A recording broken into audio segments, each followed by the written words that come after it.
Mother shares a selfie in her car. The police don't hesitate for a moment and take immediate action.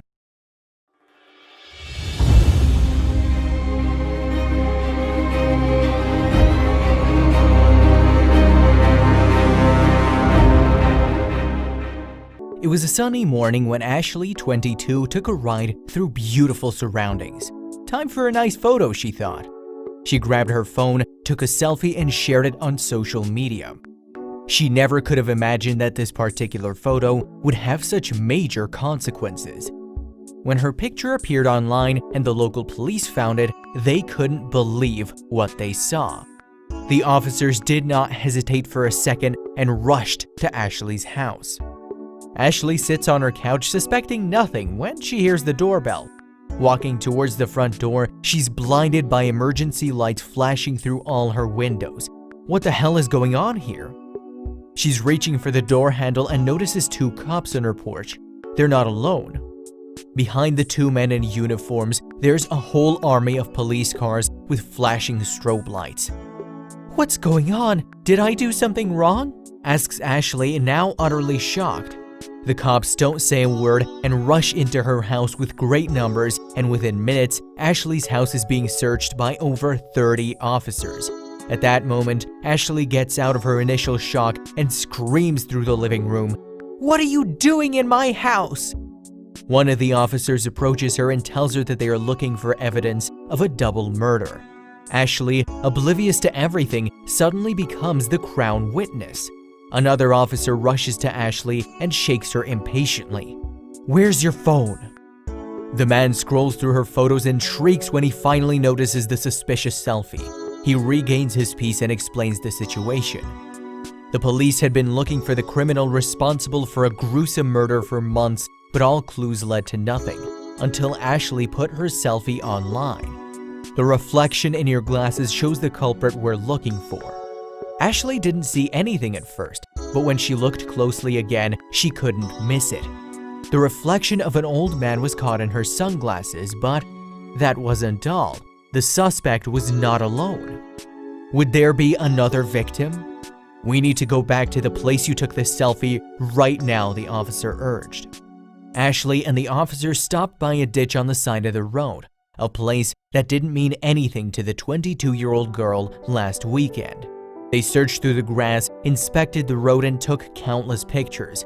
But after more than 2 hours of searching, the investigation seemed to reach a dead end, until Ashley realized that her camera had caught a strange glint. There, in the forest!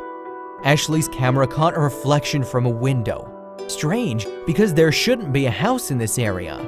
They were standing on a ring road that crossed a large nature reserve. "The only thing you'd normally find here is a deer crossing," the officer said. He pulled Ashley back and ordered her to stay behind him. Slowly, they walked towards the house. It was a decayed shack that was almost completely covered in leaves. There must have been some activity quite recently. A clean car was parked next to the shack. Suddenly, one of the officers raised his hand. "I see some movement." Now they all saw it. Behind one of the windows, a person moved from left to right. It was a feral man in his early 60s, the cops estimated. It was him, the man they were looking for.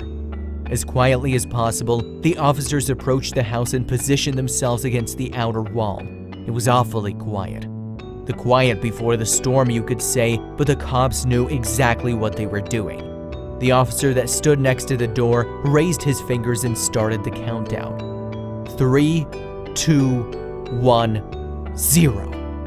With a deafening bang, they rammed the door and stormed in. They expected a confused criminal who would be easy to catch, but the reality was different. The living room where the old man walked quietly seconds ago was completely deserted. Only a whistling kettle and an open window through which the man must have fled gave the impression that someone was here not long ago. How could the man always be too clever for us? They'd already put their guns back in the holsters when Ashley screamed, "He's running over there, behind those trees!" The assault unit reacted immediately and sprinted after the suspect. The man was old, but certainly not slow.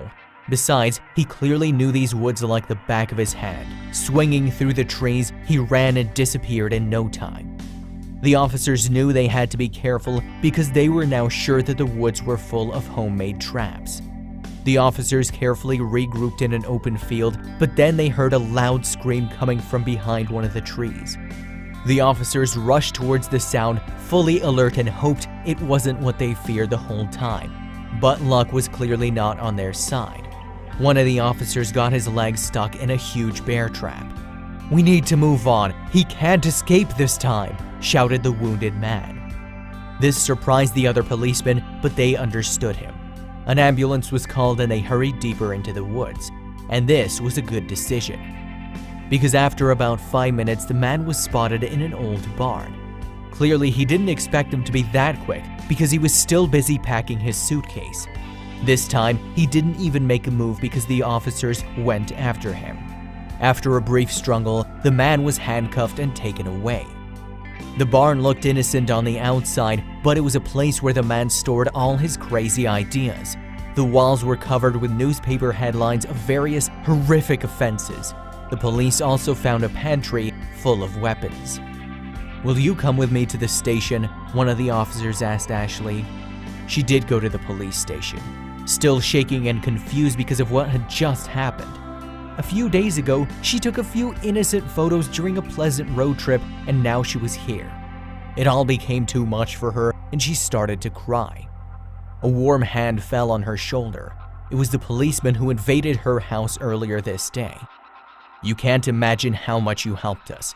Without you, a terrible man would still be free." The officer told Ashley that her help would not be forgotten. The man is caught, and the whole investigation will end positively for her too. And it became a reality sooner than she expected. Less than a month later, Ashley sat quietly at home on the couch when a letter fell on her mat. It was a heavy letter with a presidential seal. What could be in it? She opens the letter and looks at the content. An honorary ribbon and a signed letter from the president laid in her hand. "Thank you for your great courage and help to the country." Ashley thought about that sunny day in the ride in her car and about taking pictures of that nice trip. What a month.